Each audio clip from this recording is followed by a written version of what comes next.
बिस्मिल्लाहिर्रहमानिर्रहीम। आप देख रहे हैं crime watch with Aamir Mirza.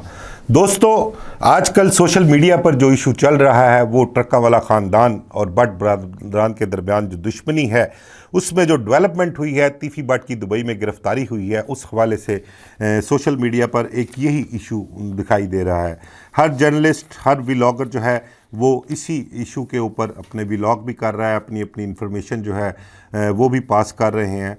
मैं आज इस हवाले से जो आपके साथ गुफ्तगू करने जा रहा हूँ वो गुफ्तगू इंतहाई अहम है, बड़ी इंतहाई अहम मालूमात है जो मैं आपके साथ शेयर करने जा रहा हूँ। परसों से मैं देख रहा हूँ सोशल मीडिया पर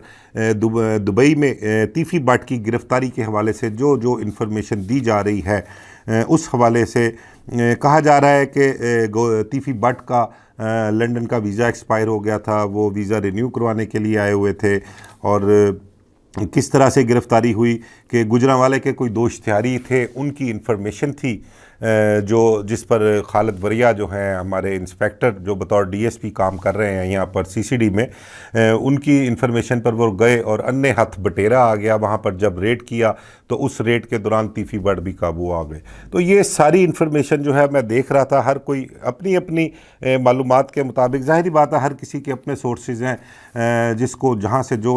मालूमात मिलती हैं वो उसके हिसाब से जो है वो अपना शेयर कर रहा है मालूमात अपनी। लेकिन मैं जो मालूमात शेयर करने जा रहा हूँ उसके मुताबिक ना तो तीफ़ी भट्ट का कोई वीज़ा एक्सपायर हुआ था लंदन का,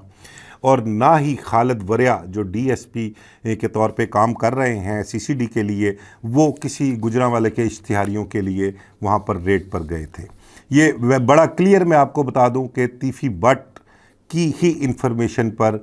खालिद वरिया जो थे वो वहाँ पर दुबई में गए, इंटरपोल के साथ रब्ता किया और उनके साथ मिलकर उन्होंने तीफ़ी भट्ट और बाकी दो इश्तिहारियों को गिरफ़्तार किया। हाँ, अन्य हाथ बटेरा आने वाला काम जो है ना वो बाकी दो इश्तिहारियों के हवाले से बिल्कुल ठीक हो सकता है, क्योंकि तीफ़ी भट्ट पर के ही वो खालिद वरिया जो थे वो काम कर रहे थे, उनकी मुकम्मल इन्फॉर्मेशन थी। तीफ़ी भट्ट की इन्फॉर्मेशन किस तरह से खालिद वरिया को मिलती है, वो कौन से इश्तिहारी हैं जिन्होंने तीफ़ी भट्ट को गिरफ़्तार करवाया, जिन्होंने अपने दोस्त की पीठ में छुरा घोंपा, उस हवाले से मैं डिटेल सारी आपके सामने रखूँगा। तो पहले बात करते हैं तीफ़ी भट्ट की दुबई में मौजूदगी के हवाले से।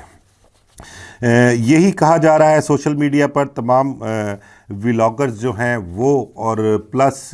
कह लें कि जर्नलिस्ट जो हैं उनको जो इन्फॉर्मेशन मिली वो कहते हैं कि तीफ़ी भट्ट अभी हाल ही में लंदन से दुबई आए थे, उनका वीज़ा एक्सपायर हुआ था और वीज़ा रिन्यू करवाने के लिए वहाँ पर आए थे, जबकि ऐसी कोई बात नहीं है। हाँ, एक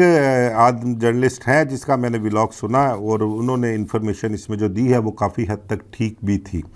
तो दुबई में मौजूदगी तीफ़ी भट्ट की, ये मैं आपको बताऊं कि ये दुबई में जो मौजूदगी है ना तीफ़ी भट्ट की, वो 4 दिसंबर 2024 से है।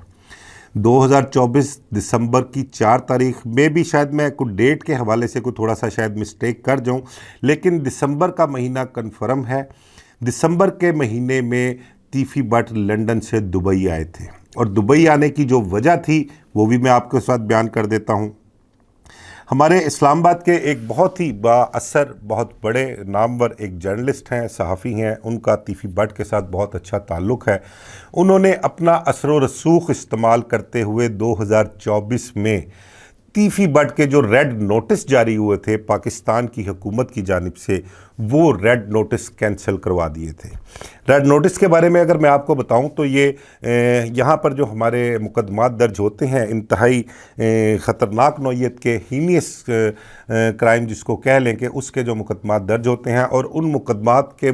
ऐसे मुल्ज़मान जो पाकिस्तान से फ़रार होकर बैरून मुल्क चले जाते हैं, उस हवाले से जो हमारी इन्वेस्टिगेशन टीम के अफसरान हैं, आला अफसरान, उनकी तरफ से होम डिपार्टमेंट को एक लेटर लिखा जाता है और फिर उसकी कार्रवाई को आगे बढ़ाते हुए होम डिपार्टमेंट जो है वो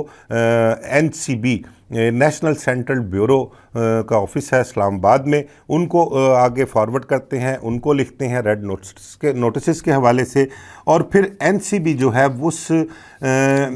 लिखता है आगे अपना इंटरपोल को। इंटरपोल जिसका हेड ऑफिस फ्रांस में है, उनको लिख के भेजते हैं। उस मुलज़म के मुतालिक, उस केस के मुतालिक तमाम तर तफसीलात जो हैं उनको फ़राहम की जाती हैं। और फिर फ्रांस से कह लें कि जो हेड ऑफिस है वहाँ से एक लेटर जारी होता है मुतलका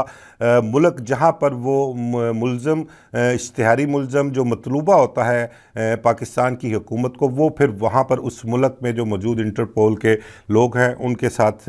उनके अपना राब्ता होता है, उनको लेटर लिखते हैं और उनको तमाम तर तफसीलात और मुकदमात की कह लें, इश्तिहारी जो है उसकी कह लें, तमाम तर हिस्ट्री उसकी वो वहाँ तक पहुँचाते हैं। तो ये रेड नोटिस जो हैं इसका ये एक तरीक़ाकार है। तीफी भट्ट के रेड नोटिस मैंने बताया कि वो जो एक बाअसर सहाफ़ी हैं हमारे तीफी भट्ट के साथ उनका बड़ा अच्छा ताल्लुक़ है, वो उसके रेड नोटिस कैंसिल करवा देते हैं। और रेड नोटिस कैंसिल करवाने के बाद तीफी भट्ट जो कि लंदन में मुकीम होते हैं उनको लंदन से दुबई बुलवा लेते हैं। दुबई में तीफी भट्ट की रिहाई की मौजूदगी जो है और वहाँ पर उनका क्या मतलब कि स्टेटस था वो भी मैं आपके साथ शेयर करता हूँ। अभी उनको दुबई बुलवाने का मकसद ये था कि अमीर बलाज कत्ल केस जो है उसके हवाले से वो वापस पाकिस्तान आना चाह रहे थे। और इस हवाले से अगर कुछ दोस्त जो तीफी भट्ट के करीबी हैं वो भी जानते होंगे, उनके अहले खाना भी जानते होंगे कि 2024 में दिसंबर के महीने में ही जब ये वापस दुबई आते हैं लंदन से तीफी भट्ट, तो उन यहाँ पर लाहौर में उनका जो घर नसीराबाद में वाक़ है उसकी सफाई सुथराई और सेटिंग भी शुरू हो जाती है। और इनका मुकम्मल प्लान होता है कि ये लाहौर आने की तैयारी में होते हैं। रेड नोटिस जो होते हैं वो कैंसिल हो जाते हैं और जो अमीर बलाज का केस है उसको फेस करने के लिए वो ज़हनी तौर पर तैयार होते हैं। कुछ उस हवाले से ये भी चल रहा था कि कुछ मामला जो है वो सुलह की तरफ जा रहे हैं और शायद सुलह करने के लिए भी हो जाए और उस वजह से मामला इस केस के कुछ सॉफ्ट हो जाएं तो वापस आके ये मामला निपटा लिए जाएं। ये मकसद था लंदन से दुबई आने का और मेन वजह थी रेड नोटिस कैंसिल हो गए। अच्छा, मीनवाइल होता ये है कि ये इन्फॉर्मेशन जो है वो लीक हो जाती है। रेड नोटिस कैंसिल होने की इन्फॉर्मेशन लीक होती है और लाहौर में एक प्रेस कॉन्फ्रेंस उस दौर में OCU ऑर्गेनाइज्ड क्राइम यूनिट जो था वो फ़ाल था, जो अब CCD में कन्वर्ट हो चुका हुआ है।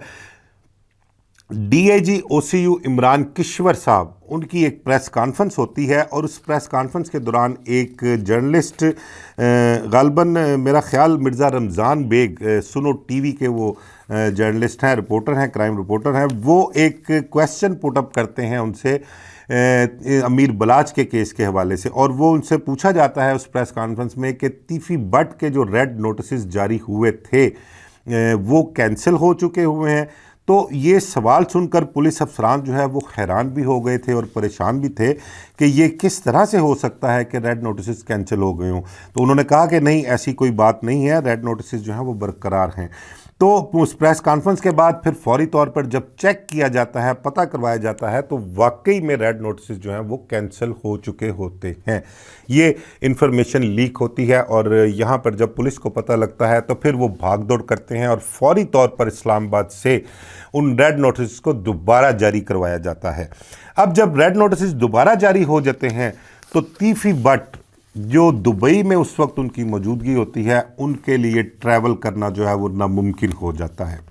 वो किसी भी एयरपोर्ट से फ़्लाई नहीं कर सकते थे क्योंकि अब रेड नोटिस दोबारा जारी हो चुके थे। उनका नाम था, जहाँ भी कहीं वो ट्रैवल करते तो उन्होंने गिरफ़्तार हो जाना था। अब मजबूरी ये थी कि दुबई में ही UAE की जो रियासतें हैं वहीं पर ही तीफी भट्ट को छुप छुपा कर खामोशी से जो है वहाँ पर रहना पड़ रहा था।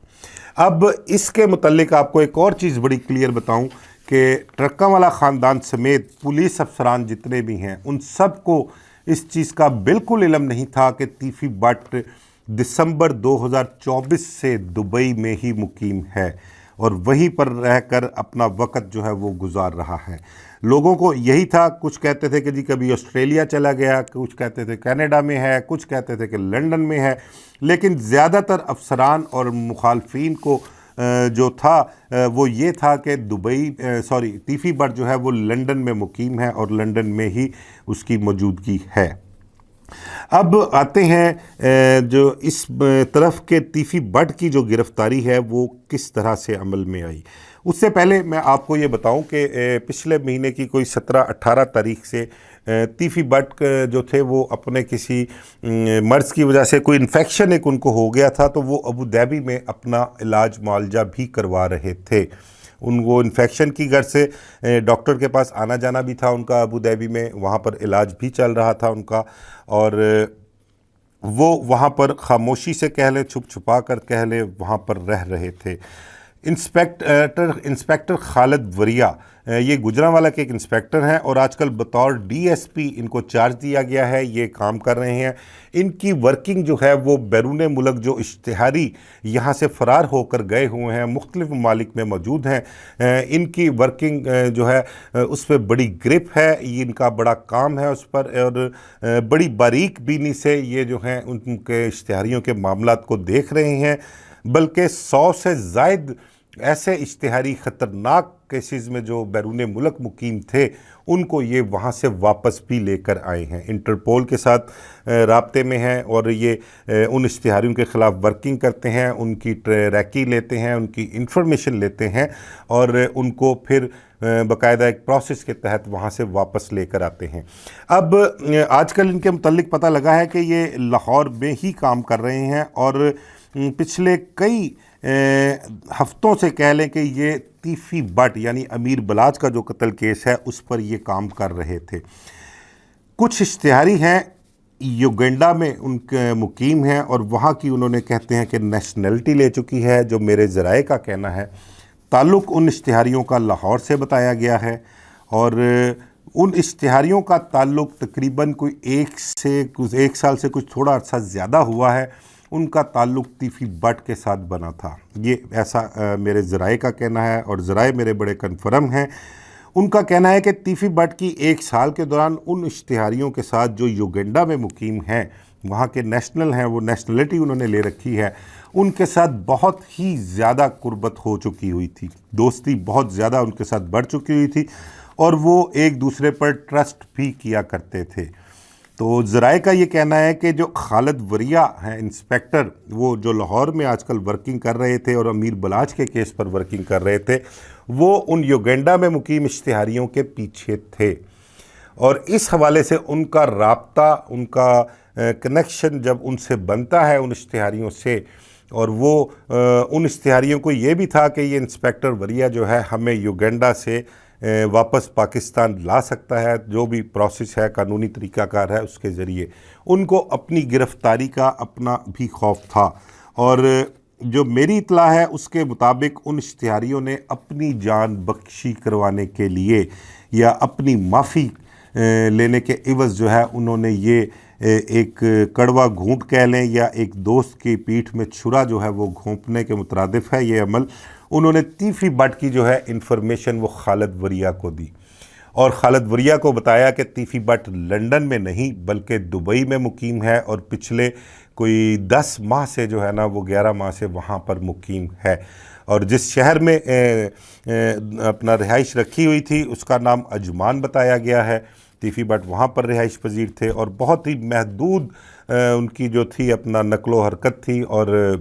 मेल जोल था, लेकिन उन इश्तिहारियों को इल्म था तीफी बट के मुतल्लिक, क्योंकि कुर्बत इतनी बढ़ चुकी हुई थी उनके दरमियान। उन्होंने एक दूसरे के साथ अपने मामलात, अपनी चीज़ें, बातें जो हैं वो शेयर भी कर लिया करते थे, ये मेरे ज़राए का कहना है। अच्छा, खालिद वरिया जो इंस्पेक्टर हैं सीसीडी के,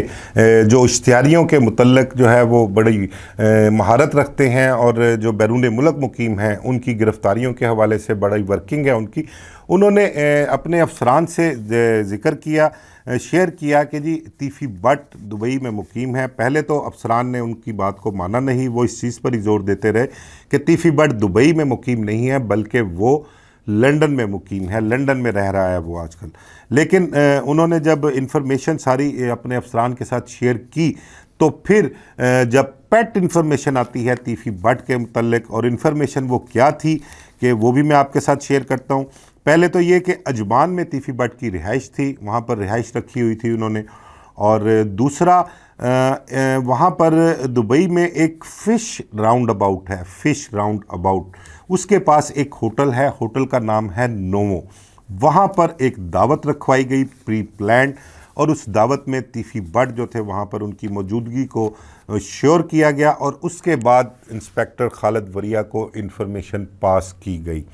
जिस इन्फॉर्मेशन बेस पे खालिद वरिया पेट इन्फॉर्मेशन पर तीफी बट की दुबई जाते हैं, इंटरपोल के लोगों से रब्ता करते हैं, केस की तमाम तर तफसीलात वो साथ ले जाते हैं, और उस होटल में जहां दावत हो रही होती है वहां से जब वो रात के वक्त बाहर निकलते हैं तो वहां से तीफी बट को गिरफ़्तार कर लिया जाता है। जब तीफी बट को गिरफ़्तार किया जाता है तो उनके साथ 2 और साथी जिनका ताल्लुक़ गुजरांवाला से बताया गया है वो भी उनके साथ होते हैं, उनको भी हिरासत में ले लिया जाता है। और जब उनका भी उनको चेक किया जाता है तो फिर वो भी इश्तिहारी निकलते हैं, और उनके मुतल्लिक जो है वो भी तमाम तर कागजी कानूनी कार्रवाई अमल में लाई जाती है। अब तीफी बट वहाँ पर जब गिरफ़्तार होते हैं उसकी इतला जो है यहाँ पर पाकिस्तान दी जाती है, और यहाँ से भी एक टीम को तैयार करके दुबई रवाना करने की तैयारियाँ की जाती हैं। फिर उसके अलावा जो मैं अब आपके साथ शेयर करने जा रहा हूँ इस केस के हवाले से, जो तीसरा पहलू है और बड़ा अहम पहलू है, तीफी बट की गिरफ़्तारी के बाद जब मुखालफिन टीपू ट्रकों वालों को इल्म होता है गिरफ़्तारी का, तो वहाँ पर उनका एक खुशी का समा होता है। कह लें कि वो जो एक इंतज़ार होता है उन्हें कि जी इतना बड़ा कारनामा उनकी दुश्मनी के हवाले से जो खालिद वरिया ने सरअंजाम दिया है वो उसके वारे न्यारे जाते हैं। और जब से तीफी बट गिरफ़्तार हुआ है, जो मेरी इत्तला है उसके मुताबिक जो ट्रक्का वाला ख़ानदान को दुश्मनी को इस वक्त साथ लेके चल रहा है, जो सारे मामला देख रहा है, वो कुछ 2 चक्कर CCPO ऑफ़िस के लग चुके हैं, और वहाँ पर काफ़ी देर बैठने के बाद मुलाकात भी अफसरान से की, और तीफी बट को वापस पाकिस्तान लाने के हवाले से डिस्कशन जो है वो अफसरान से अपनी गुजारिशात भी उस शख्स ने की हैं। तो अब जो मैं आपको बताने जा रहा हूँ वो बात बड़ी इंतहाई अहम है, वो है तीफी बट की दुबई में जो स्टेटस है उस हवाले से। दुबई में आपको मैं बताऊं कि 15 से 20 करोड़ रुपए की इन्वेस्टमेंट करें तो वहाँ से उस शख्स को, उस इन्वेस्टर को, वहाँ पर कारोबार करने वाले शख्स को, ख्वाह वो कोई भी हो, उसको जो UAE अपना गवर्नमेंट है वो एक गोल्डन वीज़ा जारी करती है। अब वो गोल्डन वीज़ा है क्या? वो गोल्डन वीज़ा जो है वो कुछ उसकी जो अहमियत है वो ऐसे ही है कि जैसे कि जिस शख्स के पास गोल्डन वीज़ा मौजूद है वो दुबई के एक शहरी होने की जो है ना वो हैसियत का हामिल होता है। एक शहरी को जिस तरह से जो हकूक़ हासिल होते हैं तकरीबन वही हकूक़ उस शख्स को भी हासिल होते हैं। तो तीफी बट ने दुबई में इन्वेस्टमेंट कर रखी थी। 15 से 20 करोड़ रुपए की इन्वेस्टमेंट करने वाले को ये अपना गोल्डन वीज़ा मिलता है। लेकिन जो मेरी इत्तला के मुताबिक तीफी बट ने दुबई में कोई 1 अरब रुपए की अपने कारोबार में इन्वेस्टमेंट कर रखी है, और जिस बेस पर उनको ये गोल्डन वीज़ा मिला था। और दूसरा जो आपको बताऊं कि अपना लंदन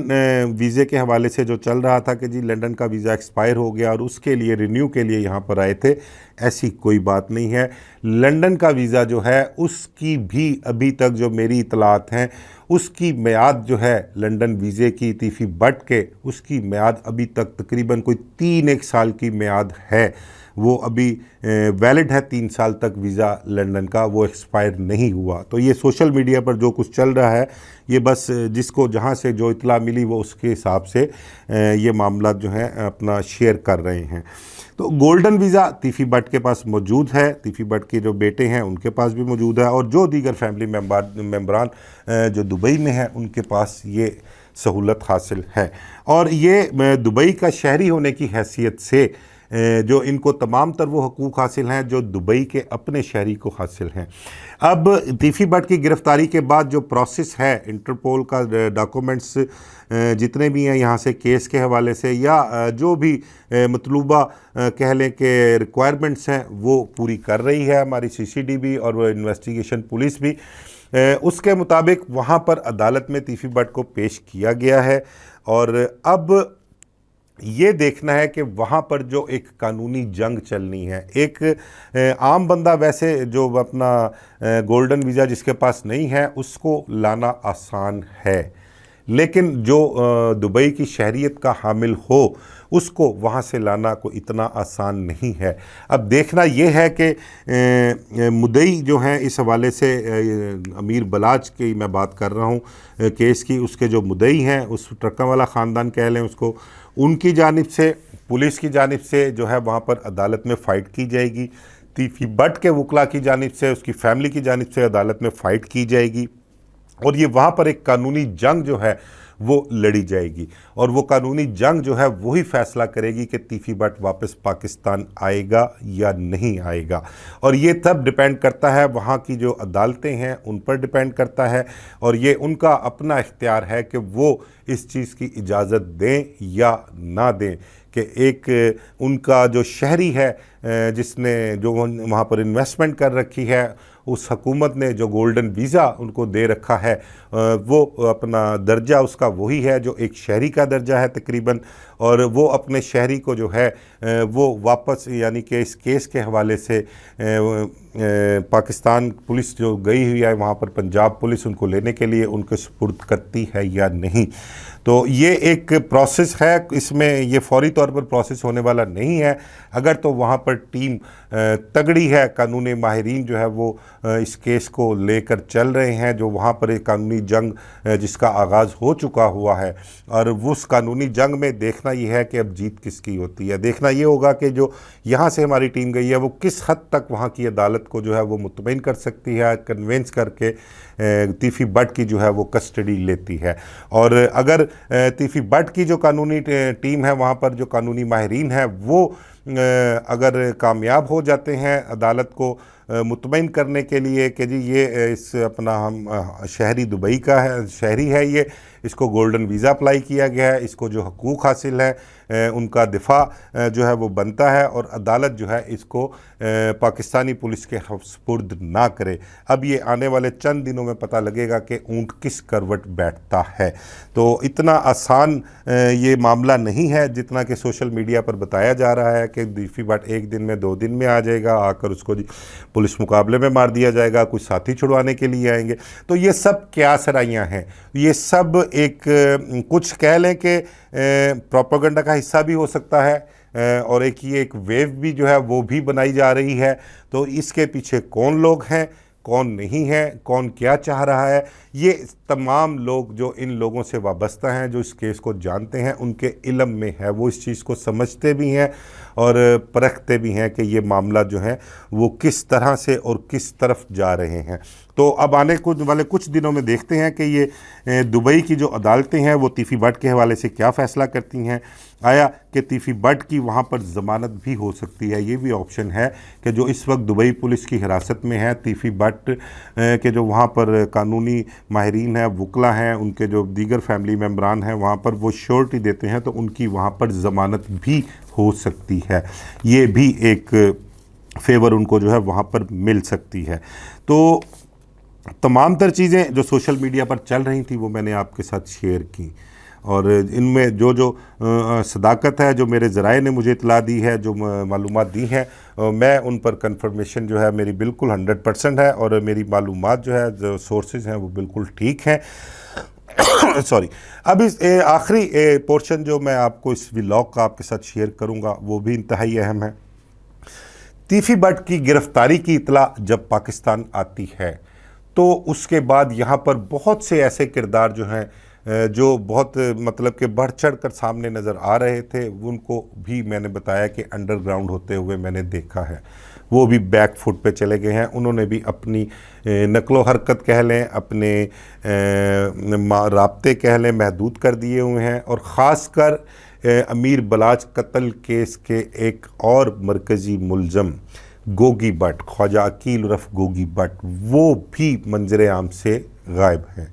उनका भी कुछ पता नहीं है, कुछ इल्म नहीं है, बल्कि कुछ अफवाहें ये भी गर्दिश कर रही थी कि शायद गोगी भट्ट को गिरफ़्तार कर लिया गया है। लेकिन मेरी कुछ ज़राए से बात हुई है, गिरफ़्तारी के हवाले से जो है वो ख़बर जो है वो दुरुस्त नहीं है, लेकिन वो पसे पर्दा जो है वो हैं और अंडरग्राउंड कह लें उसको, या कह लें कि वो ज़रा मंजर से हट गए हैं। अब जो शहर में एक नई बहस छिड़ी हुई है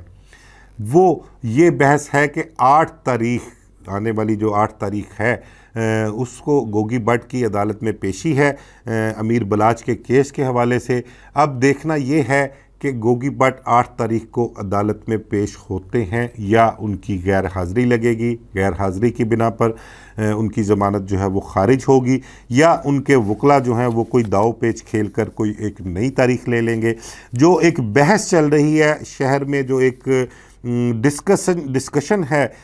इन दोनों ग्रुपों के जो मिलने वाले हैं, इनके कुर्बतदार जो हैं उनके दरमियान, वो ये चल रही है कि तीफ़ी भट्ट की गिरफ़्तारी के बाद, दुबई में गिरफ़्तारी के बाद गोगी भट्ट जो है वो ये सोचने पर मजबूर है कि 8 तारीख को अगर मेरी ज़मानत भी कैंसिल हो गई और मुझे वहाँ से गिरफ़्तार कर लिया गया तो हम किस स्टेज पे खड़े होंगे, हमारा स्टेटस क्या होगा। तो शायद इन चीज़ों को मद्देनज़र रखते हुए प्लस अपने वकला की मशावरत से वो ये भी पॉसिबल है कि 8 तारीख को अदालत में पेश ना हों। कुछ कोशिश करेंगे कि तारीख़ ले ली जाए, और अगर तारीख़ ना मिले तो फिर देखेंगे कि तीफ़ी भट्ट के हवाले से, उसको पाकिस्तान लाने के हवाले से और उसके केस के हवाले से क्या डेवलपमेंट है, और पुलिस जो है उसका क्या मूड है, मुद्दइयों का क्या मूड है, और किस रुख ये केस जा रहा है। उसके बाद फिर फ़ैसला किया जाएगा दोबारा गोगी भट्ट को अपने केस के हवाले से दोबारा ज़मानत करवाएंगे वो, या पेश होंगे, या इस केस को किस तरह से वो फेस करेंगे। ये अभी तमाम तर क्या सराइयाँ हैं, तमाम तर ये एक बहस है जो शहर में लोगों में छिड़ी हुई है। तो तीफ़ी भट्ट के हवाले से जो मेरे पास इन्फॉर्मेशन आई थी और किन इश्तिहारियों ने उनकी इन्फॉर्मेशन पास की, कब से तीफ़ी भट्ट दुबई में मौजूद थे, क्यों मौजूद थे, किस तरह से रह रहे थे, दावत में क्यों गए थे, किसने उनको वहाँ पर बुलाया, खालिद वरिया के पास इन्फॉर्मेशन कैसे, ये तमाम तर मामलात मैंने आपके साथ शेयर किए हैं। आप देखें, सुने, और उसके बाद कमेंट्स बॉक्स में कमेंट ज़रूर कीजिएगा और बताइएगा कि ये इन्फॉर्मेशन आपको किस हद तक ठीक लगती है या फॉल्स है। मुझे इजाज़त दीजिए। अल्लाह हाफ़िज़।